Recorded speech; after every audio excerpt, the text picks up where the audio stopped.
Hi guys, welcome back to BRS. This is where we build real solutions. Today I wanted to talk to you guys about how to start a trucking company. All right, a lot of you guys may be familiar with your MC and your DOT number. So the first thing you want to make sure that you do after you already set up your company is to go ahead and file for your MC and your DOT number. You can go to the FMCSA website and then the DOT website and then apply for a new MC number. While you're applying for your MC number, you want to make sure that you know what it is that you want to do before you go ahead and do it. For example, you want to make sure that you know that you're gonna run a flatbed or a reefer or a dry van or whatever it is. Are you gonna run household goods? You want to make sure that all those things that you're applying for, you tick them off while you're there. Because if, for example, you miss out and not tick the correct stuff, and let's say you come out and you want to go run, you're doing moving gigs, and you didn't click on your authority that you wanted to operate to do moving, and you get pulled over by the DOTs, you're gonna be in some trouble and you're gonna get fined for it. So you want to make sure that you tick the right boxes whenever you're doing it. If you're doing it for yourself, or you can have us do it for you guys, or you guys can have a professional do it for you guys. So make sure that you guys pay keen attention to that. All right. After you build out and obtain your DOT number and your MC number, you want to make sure that you get your insurance, which you will need $1 million auto liability and 100,000 cargo insurance.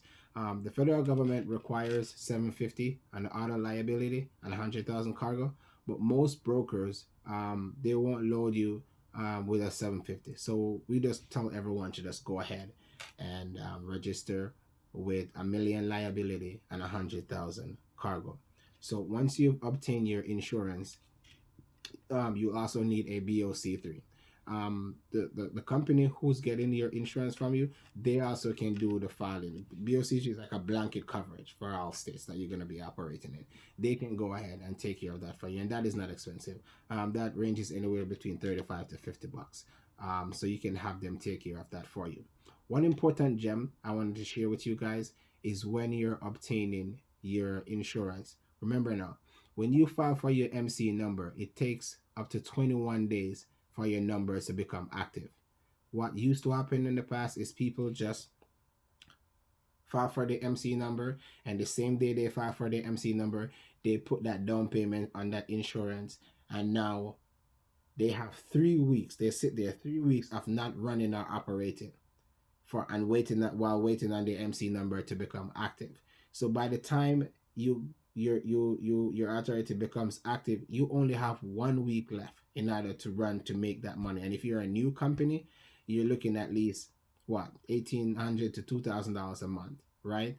So you're gonna have just 2 weeks left to come up with that money, or just 1 week left to come up with that money. So what I'm suggesting to you guys is, once you file for your MC number and your DOT number, wait until the last week of that number, of those 3 weeks that's been allotted to you guys to wait for them to activate your number, and then apply the insurance on it. So by the time that your authority becomes active within that week, you still have at least 2 to 3 weeks left for you to go out there and start running and make that money, so you can be able to have that money, to pay for your insurance whenever it comes around. So make sure that you guys,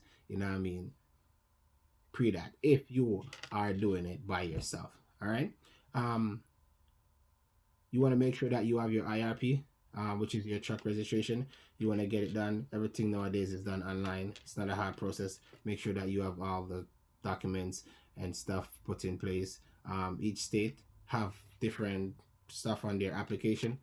So you just gotta check in with your state. And just go to IRP.com. IRP in Florida, IRP in Georgia, and you will be able to see what it is that you'll need for your state. The next thing that you'll need is your IFTA.